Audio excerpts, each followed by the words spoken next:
ডিব্ৰুগড়ৰ গ্ৰেহাম বজাৰস্থিত ঈদগাহ ময়দানৰ প্ৰেক্ষাগৃহত 23 গৰাকী হজ যাত্ৰীক দিয়া হৈছে হজ প্ৰশিক্ষণ শিবিৰ।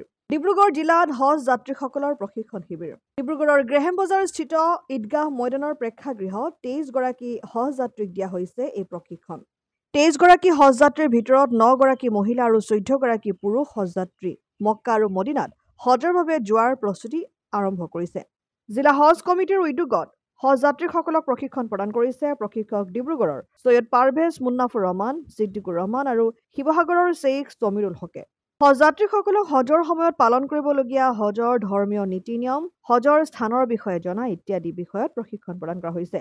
হজ যাত্ৰীসকলেও হজৰ সময়ত হজ যাত্ৰা সম্পৰ্কীয় বিভিন্ন ব্যৱহাৰিক জ্ঞান লাভ কৰে এই প্ৰশিক্ষণৰ জৰিয়তে। আসসালামু আলাইকুম। আজি উত্তৰ পূৰ্বাঞ্চল ৰাজ্যিক হজ কমিটিৰ তৰফৰ পৰা ডিব্ৰুগড় জিলা হজ কমিটিৰ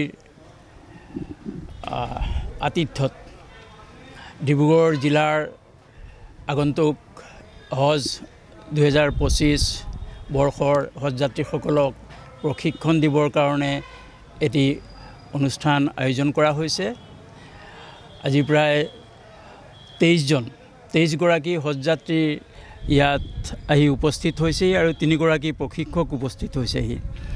আমি ডিব্ৰুগড় জিলাৰ যিসকল সদস্য আছে সকলোৱে মিলি তেখেতসকলৰ প্ৰশিক্ষণ আৰু ইত্যাদি দুপৰীয়াৰ আহাৰ বন্দোবস্ত কৰিছোঁ আৰু দোৱা কৰিছোঁ তেখেতৰ হজযাত্ৰা যাতে সুকলমে পাৰ হৈ যায়।